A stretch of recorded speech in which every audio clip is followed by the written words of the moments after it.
Nepal protest को defame करने के चक्कर में बीजेपी और उनका आईटी सेल इस टाइम पर पूरी तरीके से अपने ही खेल में फंस चुका है। आगे चल के आपको दिखाऊंगा कि क्या चोमुपना यहां पर कर रहे हैं, लेकिन उससे पहले शुरुआत यहां पर करना चाहता हूं कुछ ऐसी तस्वीरों के साथ जो कि आपको ना मीडिया दिखाएगा इंडिया में, ना ही आपको बीजेपी के लोग या फिर आईटी सेल बताने का काम करेंगे कि आखिरकार ऐसा भी कुछ हो रहा है नेपाल के जेनजी प्रोटेस्ट के अंदर।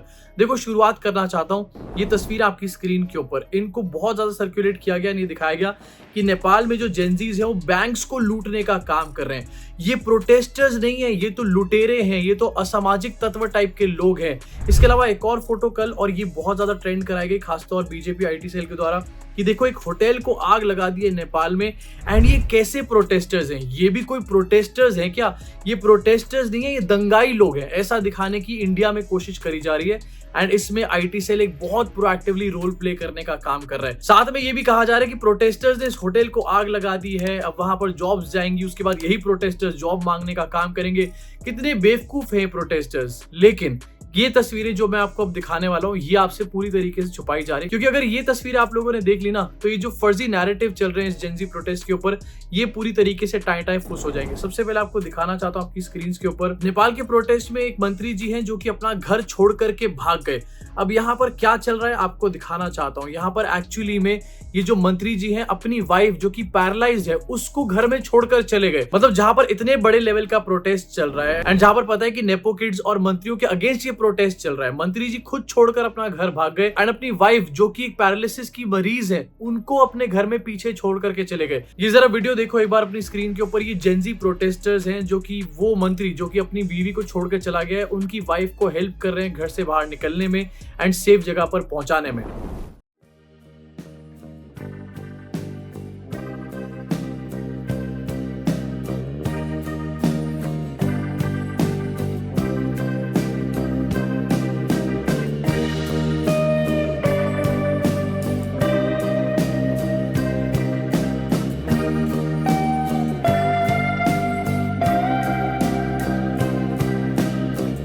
एक्स-पीएम की वाइफ को जिंदा जला दिया गया इन प्रोटेस्टर्स के द्वारा।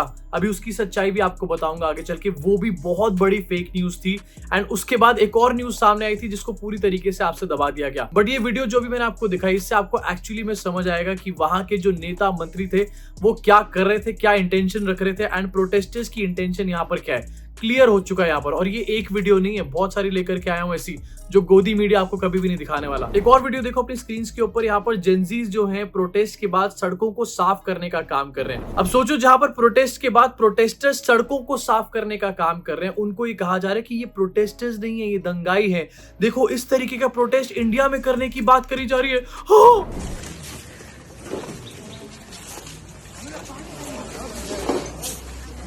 एंड आपको बता देना चाहता हूँ, ये सिर्फ नेपाल के अंदर नहीं हुआ। जिस टाइम पर इंडिया में यहाँ पर फार्मर्स प्रोटेस्ट हुए थे, वहां पर लोगों को खाना खिलाया गया था, वहां पर सफाइयां करी गई थी, लेकिन उसके बावजूद भी क्या कहते थे बीजेपी आईटी सेल के लोग? तुम क्या हो? आज फार्मर्स कहते हैं तू क्या है बे। इसके अलावा एक और वीडियो आपको अपनी स्क्रीन पे नजर आ रही होगी, जहां पर आर्मी के लोग हैं एंड उनको हथियार दिए जा रहे हैं। ये कौन लोग हैं? ये जेनजी प्रोटेस्टर्स हैं। इनको अगर कोई हथियार कहीं पर मिले तो ये आर्मी के लोगों को लौटाने का काम कर रहे हैं। अब अगर इनका ऑब्जेक्टिव, इनका गोल ये होता कि भैया सारे में अशांति फैलानी है हमारे को दंगे फैलाने हैं, तो क्या ये इन आर्म्स को वापस करने का काम करते? थोड़ा सा दिमाग 2 साल का बच्चा भी लगाएगा तो इसका जवाब दे देगा, लेकिन बीजेपी आईटी सेल के पास दिमाग ही तो नहीं है ना। इनफैक्ट एक वीडियो और आपको दिखाना चाहता हूँ। यहाँ पर आर्मी को सेलिब्रेट किया जा रहा है क्योंकि आर्मी ने इन प्रोटेस्टर्स को पुलिस के जुल्म से बचाने का यहाँ पर काम किया। एंड आपको याद होगा, जब ये प्रोटेस्ट शुरू हुआ था, पहले ही दिन पे 19 लोगों की मौत हो गई थी, उनको मार दिया गया था। एंड इसमें पुलिस को बड़े आदेश दिए गए थे शूट एट साइट के। यहाँ पर आर्मी को इसलिए सेलिब्रेट किया जा रहा है क्योंकि ये आर्मी को अपना प्रोटेक्टर एक तरीके से मान रहे हैं।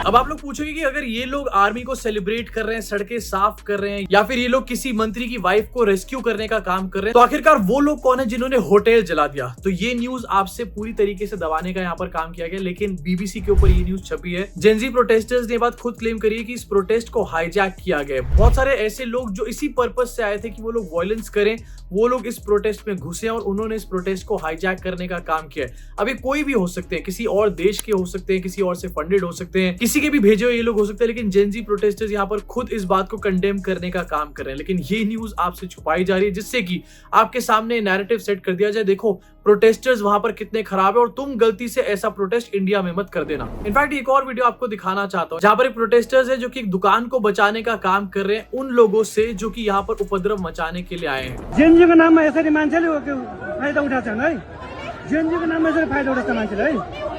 तर मेरो भित्र मान्छे छ, हजुरले हान्ने हामी प्रोटेस्ट हो करप्सनको खिलाफ। I totally understand. तर अर्को मान्छे मारेर हिजो पुलिसले के गर्यो त्यही गर्छ।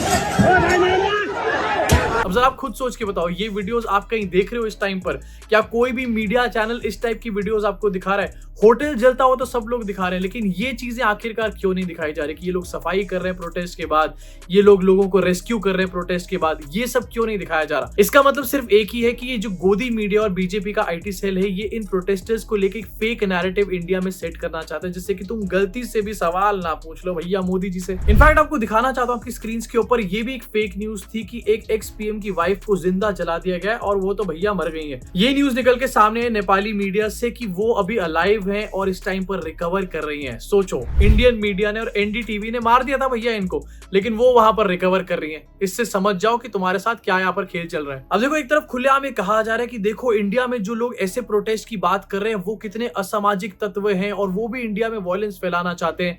एंड इसमें अर्पित शर्मा जो कि एक इंस्टाग्रामर है, मेरे एक फ्रेंड भी हैं, उनके बारे में उनके वीडियो को लेकर बहुत ज्यादा बात करी जा रही है। अर्पित ने एक वीडियो डाला था जिसके कैप्शन में उन्होंने लिखा था कि नेपाल के यूथ ने कर दिखाया, अब इंडिया के यूथ की बारी है, जय हिंद। इसमें अर्पित ने कहीं पर भी ये नहीं कहा था कि भैया इंडिया में उपद्रव मचाने का काम करो। इनफैक्ट मैंने आपको खुद दिखाया कि नेपाल में जो जेनजी प्रोटेस्ट है, जेनजीज खुद कह रहे हैं उसको हाईजैक किया गया है एंड उसी के ऊपर यहाँ पर फेक नैरेटिव चलाया जा रहा है। उसी को लेकर के यहाँ पर ये कहा जा रहा है कि देखो इंडिया में जो प्रोटेस्ट की बात कर रहे हैं वो तो वायलेंस फैलाने की बात कर रहे हैं। प्रोटेस्ट और वायलेंस में फर्क होता है। प्रोटेस्ट तो अंग्रेजों के अगेंस्ट भी किया गया था भाई। अगर प्रोटेस्ट नहीं होता तो क्या अंग्रेज यहाँ से ऐसे भाग जाते? बीजेपी आरएसएस की चलती ना उस टाइम पर, तो अंग्रेज आज तक यहीं बैठे होते। एंड इसी को लेकर के अर्पित के अगेंस्ट पूरा यहाँ पर एक टूल किट चलाया जा रहा है। अर्पित एक सीए है, इसका सर्टिफिकेट कैंसिल कर देना चाहिए। अर्पित के फादर को यहाँ पर ड्रैग किया जा रहा है बिना किसी बात के। ये दिखाया जा रहा है कि अर्पित तो भैया दंगे फैलाने वाला कोई बंदा है। लेकिन मैं ये बात आपको बता सकता हूँ क्लियरली कि अर्पित शर्मा मेरा दोस्त है एंड वो बहुत सीधा साधा बंदा है भाई, बहुत ही ज्यादा सीधा साधा बंदा है। अर्पित इतना ज्यादा सिंपल है कि एक बार को सुधा मूर्ति भी उसको देख करके कॉम्प्लेक्स हो जाएगी यहाँ पे। Now coming back to BJP की अपनी उलझन है। ये लोग एक तरफ ये दिखा रहे हैं कि ये प्रोटेस्ट बहुत खराब है, बहुत खराब है ये प्रोटेस्ट। दूसरी तरफ ये दिखा रहे हैं कि इस प्रोटेस्ट में मोदी जी की वाह वाह हो रही है, मोदी जी का डंका बज रहा है। इनके अपने पालतू चैनल्स कल पहुंच गए प्रोटेस्ट में एंड आपको दिखाना चाहता हूँ। एक बंदे से पकड़ के उससे बातचीत करने लगे यहाँ पर टाइम्स नाउ नवभारत वाले। इस बंदे ने यहाँ पर ये कहा कि हमारे को एक स्टेबल प्रधानमंत्री चाहिए जैसे कि नरेंद्र मोदी। अब ठीक है, ये बंदे ने ये बात बोल दी, इसको देखकर साफ पता चल रहा है कि ये कोई प्लांटेड बंदा ही होगा यहाँ पर। लेकिन इसके बाद इसके ऊपर ठप्पा मारने के लिए एनडीटीवी का बंदा भी वहां पर पहुंच गया। सेम बंदे से ये दोनों बाइट्स लेने पहुंच गए। अब इसका मतलब क्या है आप खुद ही समझ लो। अरे भैया किसी को पैसे देकर कोई बात कहलवाइए, कम से कम सारा मीडिया तो पहुंचे वहां पे। दोनों चैनल्स आपको सेम बंदे की कवरेज करते हुए नजर आएंगे एंड सेम बात बुलवाते हुए नजर आएंगे। चलो मैं एक बार को मान लेता कि ये अनबायस्ड रिपोर्टिंग चल रही है भाई साहब, लेकिन सेम बंदे से सेम बात बुलवाना, रिपीट मोड पे बुलवाना, उसके बाद आईटी सेल भी इसके ऊपर पूरा नैरेटिव यहाँ पर सेट कर रहा है। मिस्टर सिन्हा से लेकर बीजेपी का अपना ट्विटर हैंडल लगा हुआ है। नेपाल के लोगों ने पीएम मोदी पर क्या कहा सुनिए। अब डिसाइड कर लो, तुम नेपाल के लोगों से परेशान हो या फिर नेपाल में मोदी जी का डंका देखकर खुश हो रहे हो। इनको खुद ही नहीं पता कि एक्चुअली में नेपाल की सिचुएशन से डील कैसे करें। अगर नेपाल में मोदी जी की वाह वाह हो रही तो इसका मतलब वहां के प्रोटेस्टर्स बहुत अच्छे हैं, तो तुम्हारे को इसका साथ देना चाहिए ना। तुम उसके अगेंस्ट बात क्यों कर रहे हो? इंडिया में अगर कोई नेपाल जैसे प्रोटेस्ट की बात कर रहा है तो तुम उससे तिलमिला क्यों रहे हो भाई साहब? एंड इसके अलावा इन लोगों को खुश होना चाहिए। वहां के फॉर्मर प्राइम मिनिस्टर केपी ओली ने ये कहा था एंड इंसल्ट किया था कि राम जी तो अयोध्या में पैदा ही नहीं हुए थे। इसको लेकर के उस टाइम पे बवाल उठा था। लेकिन आज केपी ओली के पता नहीं एकदम से कैसे हितैषी बन गए लोग। इसलिए हितैषी बन गए क्योंकि इनको अपने लिए डर यहाँ पर सता रहा है कि अगर यहाँ पर ऐसा प्रोटेस्ट हो गया तो हमारे मोदी जी को रिजाइन ना करना पड़ जाएगी। चलो एक बार को यहाँ पर मान भी लेते हैं कि ये जो बंदा है, जो मोदी जी की तारीफ कर रहा है, ये एक्चुअल में बंदा है वहां पर और इसको एक्चुअल में वहां पर ये लग रहा है। फिर भी भैया ये प्रोटेस्ट मेरे हिसाब से पूरी तरीके से लेजिट है, पूरी तरीके से सही है। क्योंकि अगर कोई करप्शन के अगेंस्ट निकल के यहाँ पर प्रोटेस्ट करता है तो उसको यहाँ पर तुम डिफेम नहीं कर सकते, उसको और सपोर्ट ही करना चाहिए। लेकिन यहाँ पर उल्टी गंगा बहती है। अब वैसे जो बंदा दिखाया गया एंड मोदी जी का जो डंका बज रहा है, आपको जरा एक वीडियो और दिखा दिखाना चाहता हूँ। मीडिया को तो वहां पर इस तरीके से दौड़ाया जा रहा है, मोदी जी का डंका कहां पर बज रहा है वहां पर मुझे समझ नहीं आ रहा। चाहते हैं जो निष्पक्ष हो, ईमानदार हो, फेवरेटिज्म ना करे,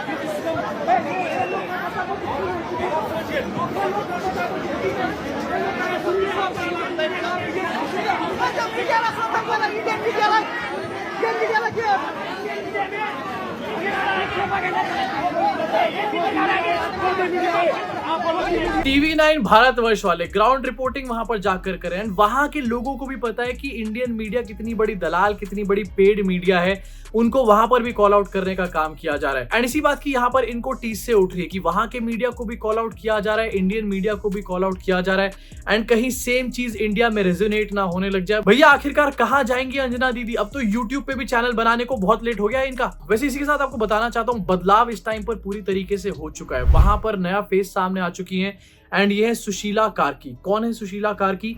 ये वहां की एक्स सीजेआई है एंड हमारे को खुश होना चाहिए इसके ऊपर, ये बीएचयू में पढ़ करके गई हैं। बीएचयू की एक स्टूडेंट अब वहां की सरकार को चलाएंगी इंटरिम तरीके से और वहां पर उसके बाद दोबारा से इलेक्शन होंगे। इसको लेकर के हमारे को सेलिब्रेट करना चाहिए कि करप्ट लोग हटे हैं, बीएचयू की एक स्टूडेंट वहां पर आई है। हमारे देश का ऐसे में डंका बज रहा है भैया, लेकिन हम लोग इसी को कॉल आउट करने का काम कर रहे हैं। लेकिन मैं फिर से इस बात को रिपीट कर रहा हूँ, कॉल आउट सिर्फ इसलिए किया जा रहा है क्योंकि इन लोगों को कहीं ना कहीं ये डर बैठ चुका है कि यार करप्शन के ऊपर अगर जेनजी इतना बड़ा प्रोटेस्ट नेपाल में कर रहे हैं तो इंडिया के जेनजी उसको देखकर इंस्पायर ना हो जाए कहीं पर। वैसे भी रिसेंटली हमने देखा है कि इंडियन जेनजी सोशल मीडिया के ऊपर E20 स्कैम, वोट चोरी के ऊपर किस तरीके से ओपनली बात कर रहे हैं। अगर आप इंस्टाग्राम या फिर सोशल मीडिया देखो, एक सॉर्ट ऑफ अंडर करंट तो यहाँ पर है, उसी अंडर करंट से ये लोग डर रहे हैं कहीं वो अंडर करंट ओवर करंट ना लग जाए और इनको झटके ना मार दे। वैसे आपको बताना चाहता हूँ असम में एक बहुत बड़े लेवल का प्रोटेस्ट कल देखने को मिला है, लेकिन ये प्रोटेस्ट पीसफुल वे से किया गया है। एंड मैं भी यही बोलना चाहता हूँ, हमारे देश में बहुत सारे मुद्दे हैं, प्रोटेस्ट करो, निकल के भयंकर लेवल पे प्रोटेस्ट करो, लेकिन पीसफुल तरीके से प्रोटेस्ट करो। और यही बात यहाँ पर अर्पित भी बोलना चाहता है। अब आपका इसके बारे में क्या सोचना है नीचे कमेंट सेक्शन में अपनी भड़ास को जरूर निकालना। बहुत सारे लोग नेपाल से मेरी वीडियोस देख रहे हैं, बहुत सारा प्यार मिल रहा है नेपाल में मेरी वीडियोस को एंड उनको दिल से थैंक यू यहाँ पर बोलना चाहता हूँ। जो भी अच्छा काम वहाँ के जेनजीज कर रहे हैं, मैं एक्चुअली दिल से उनको सैल्यूट करना चाहता हूँ। अभी के इस वीडियो में इतना ही, मुलाकात होगी आप सब लोगों से इस चैनल के अगले वीडियो में।